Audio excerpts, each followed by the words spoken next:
2 hours of pushing broom buys a 8 by 12 4-bedroom. I'm a man of means by no means. Proovisõidu, kui sa sellel vastu. King of the road. Tere jälle ja jätkame siis selles kohas, kus me eelmine kord pooleli jäime. Ühesõnaga on siis olla au vedurikabiinis esimest korda elus. Mis töömehed üldse siin vedurikabiinis paiknevad ja palju neid siin on? No, tavaliselt on siiski 2 inimest, vedurijuht ja vedurijuhi abi. See koht, kus mina hetkel istun, on siis vedurijuhi töökoht ja abi istub siis teisel pool ja mõlemad vastutavad tegelikult võrdselt liiklusohutuse eest ja kõiksugu juhendite ja muude asjade täitmiseks. Ja mis nüüd siis need seadmed, mis meil siin kandis on siis kõik vedurijuhi seadmed? Jah, need on vedurijuhi juhtimisseadmed ja ka kontrollmõõteriistad. Siia auku käib siis reversori võti, mis ütleme, mõnes mõttes on ka nagu siis süütevõti või mis iganes. See kang nimetatakse kontrolleriks, siis olenevalt tal on kokku 9 positsiooni, et hetkel ta asub tühikäigul ja siis 1. kuni 8. annab siis diiselgeneraatorile võimsust juurde ja on ka stop-positsioon, et kui see siit välja tõmmata, edasi lükata, et hetkel ta ei liigu, kuna reversori võtit ei ole, välja lükata ette, siis jätab seisma kõik ühenduses olevad vedurid. Kas see kang siis muudab selle diiselmootori pöördeid või diiselmootor töötab kogu aeg ühtlaselt? Nii pöördeid kui võimsust. Aha, selge. Mis meil siit veel näha jääb? No siin on survemanomeetrid, peaõhu anum, tasakaalustus anum, et ma vist ei hakka neid nii väga lahti seletama, piduri silindrid. See on õhukulu indikaator, see näitab siis, et kui palju piduri või peaõhu magistralist õhku kaob. Ja see on siis võimsuse ampermeeter, tema vool on võetud 3. veomootorilt, et põhimõtteliselt sellel veduril ei ole küll vaja seal vedurijuhil väga palju sinna vaadata, et kõik need võimsuseid ja voolusid juhib ikkagi arvuti. Et kui arvuti saab aru, et võimsus läheb üle, siis ta hakkab piirama, kui vedur hakkab näiteks pukseerima libedaga, siis ta annab ise liiva rataste alla ja vajadusel võtab siis ka võimsuse maha.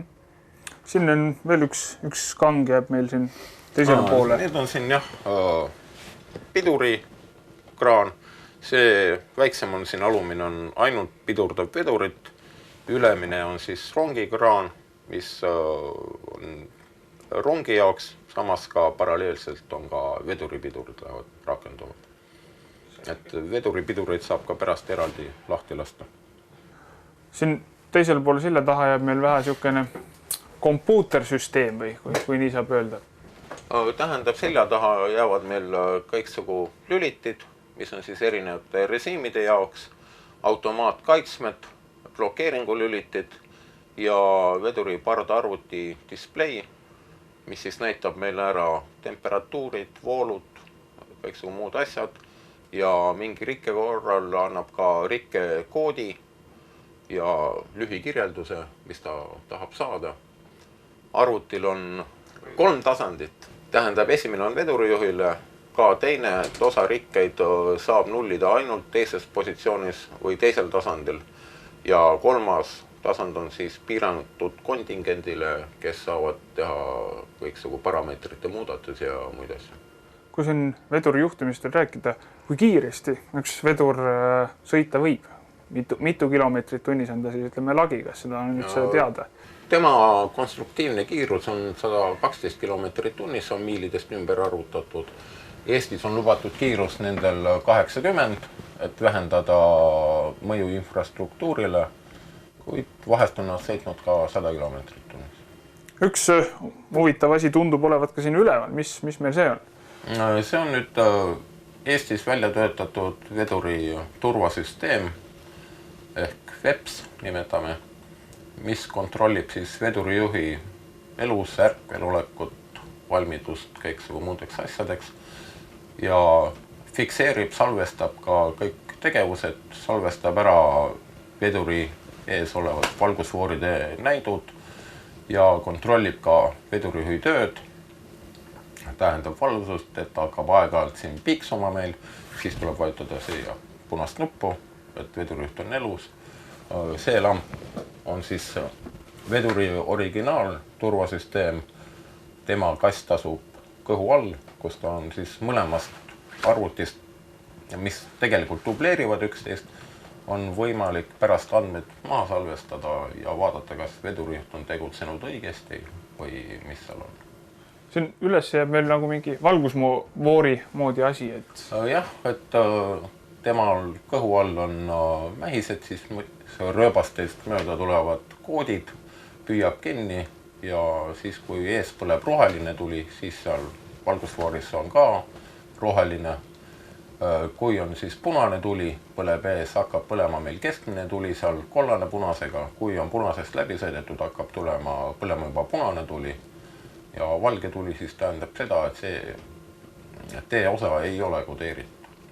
See on nii-öelda, et abimehe süsteemina, et ennem mainisite, et teil on nüüd üks vedur, millel on peale pantud kaamerad, mis siis teeb vedurijuhi elu veel mugavamaks, et nende kaameratega oli siis üks asi oli, et juht näeb siis ette ja taha läbi kaamerate. Mis nende kaamerate? Tähendab, et sinna on pandud peale kokku 6 kaamerat, mis siis vajadusel tähendab, ta salvestab pidevalt ja vajadusel saab vaadata salvestiste pealt kogu olukorda, mis veduri ümber toimus.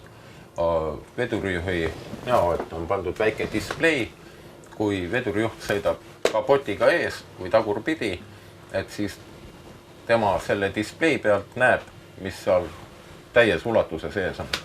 Et muidu see kapoti tõttu on nähtavus siiski küllalt piiratud. Üks asi, millest kindlasti mööda ei saa rääkida, on kütusekulu, sest seda ta kindlasti tarbib. Et nagu eelnevalt öelnud, diisel ehk siis diiselmootor sööb diislit. On see mingi eriline diisel või on see täitsa tavaline diiselkütus? See on täitsa tavaline diisel. Meie kasutame erimärgistatud diiselkütust ja tühikäigul võtab diiselmootor meil 16 liitrit tunnis, aga sõiduaeg olenevad siis täiesti, milline koormus taga on, millised rongid on taga ja ütleme, et kui enamalt vedurid aktiivselt sõitsid siin Tallinn-Narva vahet, siis 17 tunnist jätkus kuskil 3,5–4 päevaks. Praegult on läbisõidud väiksemad, kuskil 5-6 tonni paneme tal nädalas juurde. Okay. Et see siin meie juures ongi siis kogu kütusepaak, mis siin rongil on? See on kõik kütusepaak, mahutavus 17 tonni ja teise külle peale jääb meil veel selline väike drenaasipaak, 500 liitrine, mis on ehitatud kütusepaagi sisse, kuhu siis kõik võimalikud lekked, õli, vesi, kütus diislist võivad sattuda, nad kõik satuvad sinna paaki, mis siis depoost ühendatakse. Nüüd noorte slängi kasutades siis veduriga Statoili Cabanossi ostma ei lähe, et kus vedureid üldse tangitakse? Tankimine toimub ikka spetsiaalselt selle seadmetega varutatud depoodes, Tapa, Muuga, Koidula. Et Muugal konkreetselt on siis tankimine on tsehhik sees on 400 liitrit minutis ja õues on siis 1000 liitrit minutis võimalik tankida vedu. Et väga palju aega sinna raisku ei lähe. Saab kiiresti. Liigume siit vähe edasi, siin on nüüd rattad või veorattad, et kuidas siin siis on? Siin ma näen, et siin pool on 3 rattapaari. Kas need on nüüd kõik vedavad rattapaarid või kuidas see käib? Jah, tähendab, sellel veduril on siis kokku 6 rattapaari, 3 tükki kummalgil vankril. Rattapaari peale siis toetub veomootor, on puksid. Siin on konkreetselt kasutuses Timkeni kassettpuksid, mis on sisuliselt hooldusvabad ja peaksid kestma meil nii kaua, kuni ratas vajab vahetust. Et sellel veduril on näha, et tal ratta pöiapaksus on küllalt paks, tegelikult on nad päris uued rattad all. Ja siis vajadusel, kui on kulunud rattad, vahest tekivad lohud siis pidurdamisel, siis Tapal neid treitakse üle ja sõidavad siis kuni piirnormini. kuidas siin pidurdusega on, et pidurdussüsteem on õhuga, et õhu abil, aga siin vist on näha, et on klotsid, mis siis lähevadki vasta? Tähendab jah, et siis on hulk erinevaid klappe, on vahel õhujagajad, kraanid, õhk juhitakse siis pidurisilindritesse ja pidurisilindrid läbi siis mehaanilise ülekande juhivad siis piduriklotse ja sellega toimub ka pidurdus. Te siin ennist mainisite ka, et on lükatakse või visatakse liivapuru ratta alla, et see on siis... See on jah, et üldiselt juhib seda arvuti, mis vastavalt vajadusele annab liiva. On võimalus ka vedurijuhil ise anda, kohalt võttes rattad ringi käima ei hakkaks ja ka kiirpidurdusel, et rattad ei blokeeruks. Ja seda liiva, palju seda siis kuluda võib, et kui... No liiva läheb, ütleme, keskelt läbi ringi ja 200 kuni 400 kilo hoolduses veduri peal. Kui need vedurid tulid USA-st, siis vist USA-s on rööpa laius teine. Et kuidas need siia Eestisse sobisid? Need vankrid ja rattapaarid on tehtud ainult meie jaoks. Et toodi vedurid siia tulles, siis vahetati ühesõnaga rattapaarid ümber? Ei, nad juba sealt tulid. Juba sealt tulles olid sellest.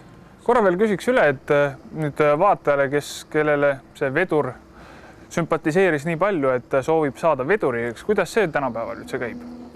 Pöörduda personaliosakonda, esitada avaldus, peab olema kindlasti keskharidus. Aeg-ajalt raudtee korraldab siis vedurijuhi abidele kursuseid. Kui eksam on sooritatud, siis saab tööle.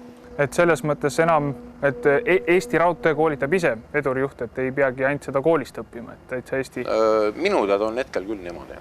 Aga siinkohal minul teemad otsas ja nägemiseni järgmise korrani.